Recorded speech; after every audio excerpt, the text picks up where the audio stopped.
지난달 26일이죠. 전남 순천에서 30대 남성이 만취 상태로 일면식도 없는 10대 여성을 살해한 사건 기억하시죠?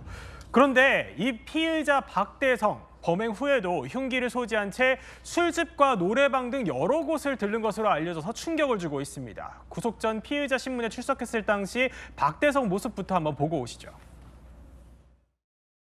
혐의 인정하십니까? 왜 그러셨어요? 한 말씀만 해주세요. 죄송합니다. 뭐라고요? 죄송합니다. 피해자하고 아는 사이신가요? 아니요. 왜 그러셨어요? 저 그때 기억이 나지 않습니다. 죄송합니다. 술은 얼마나 마셨어요? 한 4병 정도 먹었습니다. 소주? 네. 사건 일주일이 지났지만 날이 갈수록 큰 공분을 사고 있는데요.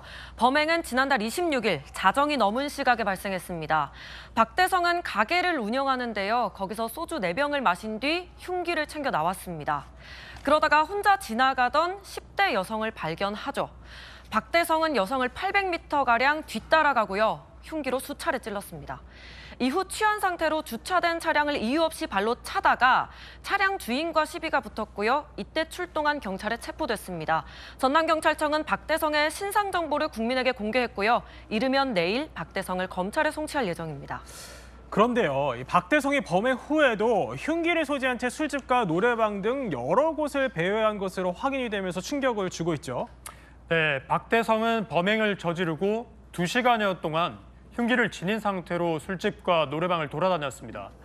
여성을 살해하고 나서 박대성의 행적을 자세히 보면요. 신고 있던 슬리퍼가 벗겨져서 자신의 가게로 가서 신발을 바꿔 신습니다. 그리고 옷으로 흉기를 가린 채로 걸어 다니다가 주변의 술집에 들어가서 혼자 소주 1병을 마셨고요. 인근 노래방에도 들립니다. 언제 살인을 했냐는 듯 주변을 이리저리 돌아다닌 겁니다. 경찰은 박대성이 여성을 살해하는 과정에서 또 다른 범행 대상을 물색했는지를 수사하고 있습니다. 네, 또 다른 범행 대상 물색 가능성, 범행 전으로도 한번 가보겠습니다. 박대성, 흉기를 가지고 나와서 가장 처음 만난 게 피해 여성은 아니었습니다.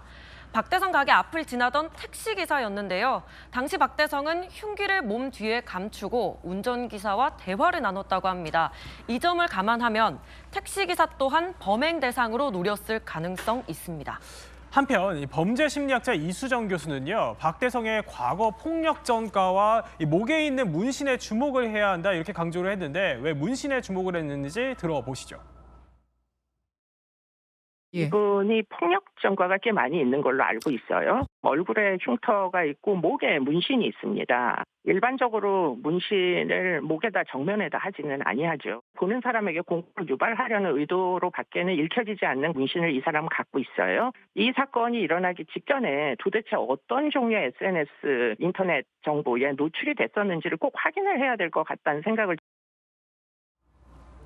이수정 교수는 일반적으로 문신을 목에, 그것도 정면에 하진 않는다고 했죠. 보는 사람에게 공포를 유발하려는 의도라는 거죠. 또 박대성이 범행 후에 맨발로 돌아다닌 것도 목표를 달성했기 때문에 신발도 버리고 칼도 버리고 혈혈단신으로 도주한 것이라고 분석했는데요. 종합적으로 봤을 때 피해를 당한 A양이 아니었어도 박대성이 그날 범죄를 저질렀을 가능성, 개연성이 높다고 분석했습니다.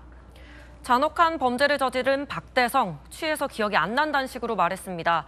구속 전 피의자 신문에 출석하면서 소주 4병 정도 마셨다면서 왜 그랬냐는 질문에는 그때 기억이 나지 않는다고 했습니다.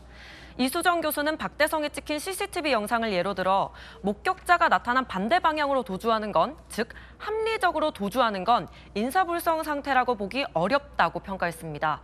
이수정 교수, 박대성의 주장과 태도에 대해서도 분석했는데요. 이전에도 술을 먹고 면책, 즉 심신미약을 받아본 적이 있었던 것 아니냐 의심했습니다. 그리고 나는 절대 사형 같은 건 선고되지 않을 거라 생각하는 것 같다, 이렇게 봤습니다. 이런 가운데 피해 학생의 사연이 알려지면서 안타까움을 더하고 있다고요? 네, 피해 여성은 최근 검정고시에 합격하고 나서 대학 입시를 준비하고 있었다고 합니다. 꿈은 경찰 공무원이었다고 하죠.